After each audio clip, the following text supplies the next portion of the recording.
Susara Ouchithya. Don't correct them, connect them. Don't correct them, connect them. Susara Ouchithya. Imagine you're walking down the road and in the corner of the street, you see one of your friends from school leaning against a wall, barely keeping himself stood. He goes down and takes another shot.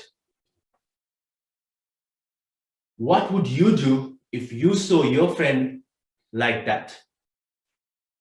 Contest chair, ladies and gentlemen. This happened to me about 1 year back, and I was totally shocked. He was not the friend that I knew from school, neither physically nor mentally. He had turned into an addict, and there wasn't much I could do to help him that day.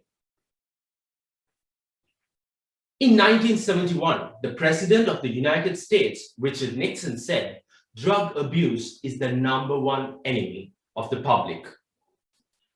50 years have passed, so many terrorist organizations and plagues later, still drug abuse is the #1 enemy known to mankind. But would you believe me if I said that drugs aren't entirely harmful and that it's drug abuse that brings out the killer? For you see, a drug is anything that affects the way your brain works. That cup of coffee you have late at night to finish that one last assignment is a drug. But imagine you keep surviving on coffee for days and days and give those neurons inside your brain a tough time. Now you have abused your system. It's as simple as that.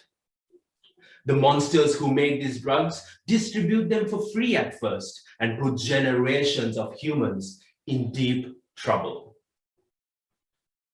This is all a cycle. For some reason, it could be poverty, peer pressure, the urge to fit in, or just plain boredom. You decide to do it once and take that extra bit of dopamine. This changes your brain's chemistry, and thus arises a supply to demand gap inside your body. So you take in more to fill that void, but all it does is make that gap even worse. That is how horrible drug abuse really is. It could come in the fanciest way you could think of. A toffee given by your best friend who yells out, "This is life, bro, take it. You only live once." Would you have the presence of mind to stand tall with your decision and go with your own policies? Or would you just go with the flow? The friend that I met on the road that day had encountered this situation, and that one wrong decision he took led him down a very scary path. We usually say prevention is better than cure, but when it comes to drug abuse, prevention itself is the cure.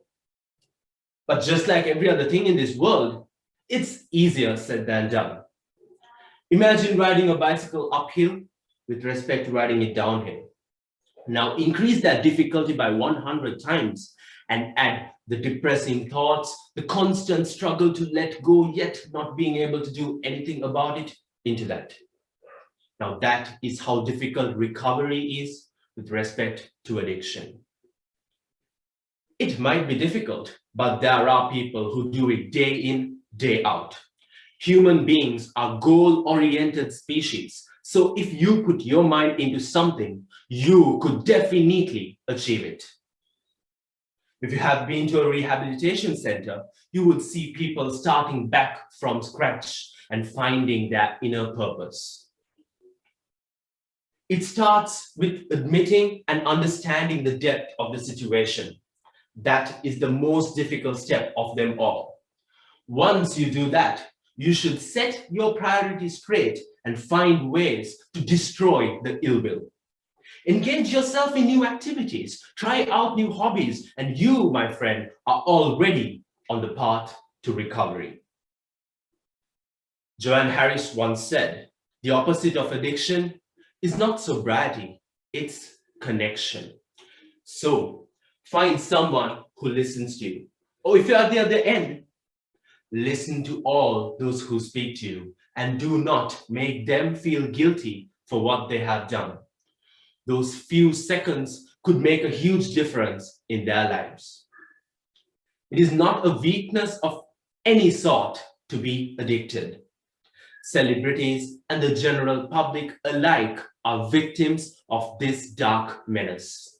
But being able to forgive and foresee could help you move mountains.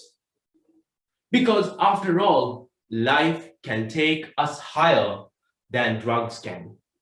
So focus on your future goals, spread love and positive energy to anyone and everyone. It could start with something so simple like sparing a few minutes and listening to someone else and make them feel better. And it could end up saving a whole lot of lives. So instead of trying to correct them, connect them. Over to you.